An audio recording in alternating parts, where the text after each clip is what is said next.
Hello everybody, it's time for another reading, and today we'll be reading Crystal Clear Confessions, Chapter 1, Unmasked.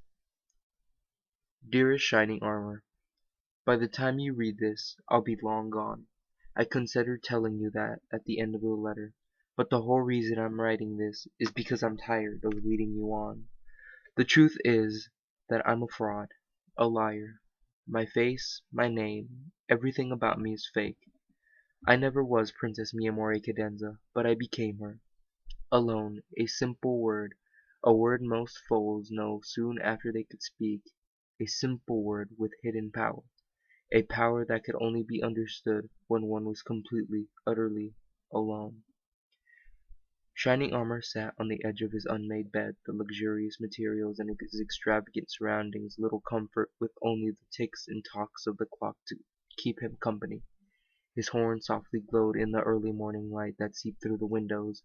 His magic grip was around the ring floating in front of them. His ring. His wedding ring. I'm a changeling, Shining. I always was. The Cadence you fell in love with never existed, though you did once know the real Cadence, but never spoke to her, for fear of rejection. You remember those days, don't you? When you were a young colt in high school with the dreams and body of a soldier, but with hobbies and a heart I could only describe as adorably dorky. The truth is that Cadence never spoke to you. I did. A knock came from his chamber door. He lifted a foreleg and wiped his watering eyes, moving the ring up to slide back on his horn. He paused and set it beside him instead.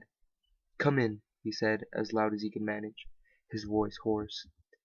The doors creaked open. The magic lights from the hall outside were almost blinding, but he didn't look directly into it. His eyes were straight ahead, towards his wife's vanity. Its mounted mirror glared back at him with his own reflection, his mane unkempt, his eyes sagging, red, and looking at him with a hollow gaze. Cadence was silently replaced many years ago. I have no idea where she is. I was never told, in case I was discovered, tortured, or interrogated. The idea was for me to take her place when she was young, so that if there were any major differences between me and the real Cadence, those around the world would just blame it on the sudden changes of adolescence, and it worked. Everything went according to plan, even our wedding. "Status report," he barked. "The search parties haven't found anything yet, Your Highness," the guard mare responded. "The blizzard covered her hoofprints, and nobody saw her leave the city, but a local housewife said she spotted a lone figure galloping to the northwest when she went to keep her own foal from getting too close to the shield. Permission to pursue?" "Permission granted," he said, looking at her silhouette out of the corner of her eye. "I want a search pattern established in that direction out to 10 miles from the city limits. Nobody could get very far in this weather." "Yes, sir." The shadow bowed and stepped back, the doors closing once more and leaving him in the dark. The Queen intentionally blotched her expression of me, of the real Cadence, though we didn't expect everyone to be so oblivious. If it wasn't for Twilight, the plan may have been ruined, or Plan A rather. The royals know how to run a country, and you know how to wage war, but changeling will always be the best when it comes to ruses. Who would suspect that the princess in distress, after all, freshly saved from a monster's dungeon? For added realism, the Queen, my mother, even beat me savagely herself. Mother was simply a decoy, and I the ace up her sleeve. Taking Camelot would have been a quick, short-term gain, a consolation prize if you will. But Twilight figured things out, and the real plan continued.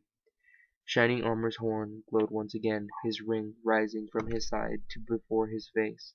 A gold band uninterrupted in its simplicity save for a small gap filled with diamond. Something precious completed by something even more so. It glimmered in the dull violet light, the ring and its partner in the mirror staring at him like a pair of glowing eyes, mocking him. He closed his eyes and bit back a scream, launching his ring like an arrow. The ticking clock was drowned out by the shattering glass. We knew the Crystal Empire would come back soon. We have eyes and ears everywhere, and we know that its technology ran on the happiness of its citizens the way we feed on love. A perfect symbiotic relationship. Once you died of old age, Mother herself would have taken my place. and her normal coldness would be blamed on grief. My siblings would then worm their way into the capital city, and mother would pretend to look into the issue while we took over. All the untapped resources of the frozen north waiting to be harvested with modern technology. All at the hive's disposal through a puppet empire with the complete trust of Equestria. Taking them over would just be as easy. The next scream wasn't so easily held back, nor were the tears or the blows, the baubles and trinkets and luxuries of royalty and mementos of happy marriage shattered and ripped and cracked under stomped hoofs of magical pressure. He vaguely heard the chamber doors open again. He snapped his head up to see his two personal guards go from battle stances to pitying looks. He whipped his head up to get the strands of mane out of his face, but said nothing as he panted like a wounded animal. They said nothing either. They just bowed their heads in reverence and closed the doors again.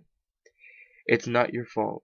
You couldn't have known. If mother was not discovered during our wedding, the invasion would have been successful, and Equestria would be our feeding grounds.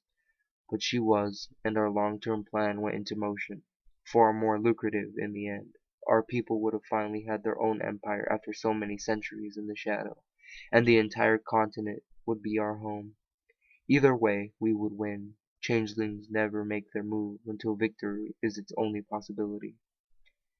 The distraction was long enough to make him stop and sweep his eyes across the carnage. Portraits, mostly of themselves, gifts from artists across the continent, were scattered across the floor. Their bed was in tatters from thrown shards of glass and mirror, the frame cracked and lopsided. Their wardrobes were reduced to twisted, splintering heaps. Any jewelry that wasn't made of the strongest metal was bent, or in 1,000 pieces. The clock was utterly demolished, its gears scattered and shell broken. His eyes fell on the soft glint of his ring across the wreckage. His own twisted reflection stared back up at him from the shards of mirror that surrounded it. His crying, enraged eyes stared back at him many times over. But I can't do it anymore. I can't keep lying to you anymore. I love you, Shining. I love you and your family and your country too much to let that happen. That's the one thing I never lied about. Not even once. The cadence you fell in love with never existed. But I did. I love your cute attempts at being traditionally manly. I love your dedication to your family and your country. I love being in your strong embrace. I love you. Period. I know you probably hate me right now, but please don't ever doubt that. He took a step forward, but didn't make a second when he heard the crunch of wood and glass crumple of paper beneath it. He looked down, and among the remains of the mirror was a small photo, its frame smashed. It was a picture of a very startled teenage, shiny armor and Cadence on his house's balcony, blushes on their faces and lips half pulled away.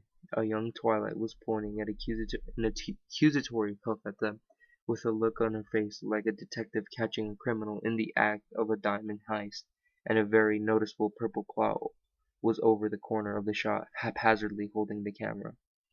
At first, it was just part of the plan. I'll admit that. You were the older brother of Celestia's protege. After all, a perfect connection to have at our disposal. But I did fall in love with you, and I grew to love Twilight and your parents, and Spike, and even Celestia, and I began to understand why my kind is hated. Our existence hinges on taking love away, when love is the most wondrous feeling in the world. It's what makes life worth living. I don't want to be part of that anymore. Shining Armor's horn glowed once again, bringing the photo up to his face. He turned it over, and in her elegant writing were the words, "Our first kiss," thankfully caught on camera.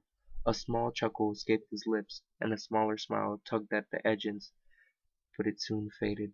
He turned it back over and stared at the image for a long time, stared at his own eyes for the time when they were full of life and full of love. But even the ticking of the clock kept him company anymore. So I'm leaving for the wastelands outside the city, where you'll never find me. I know I'll die out there in the cold. I know I'll die alone. But that's how it should be, isn't it? A monster like me doesn't deserve any better. After so long in silence and stillness, Shining Armor pulled the picture close to his chest and hugged it tight, closing his eyes as the tears flowed anew. Please, If she's still alive, find the real Cadence. Give her the life I stole from her. Tell her I'm sorry. For everything. I was such a fool. Goodbye.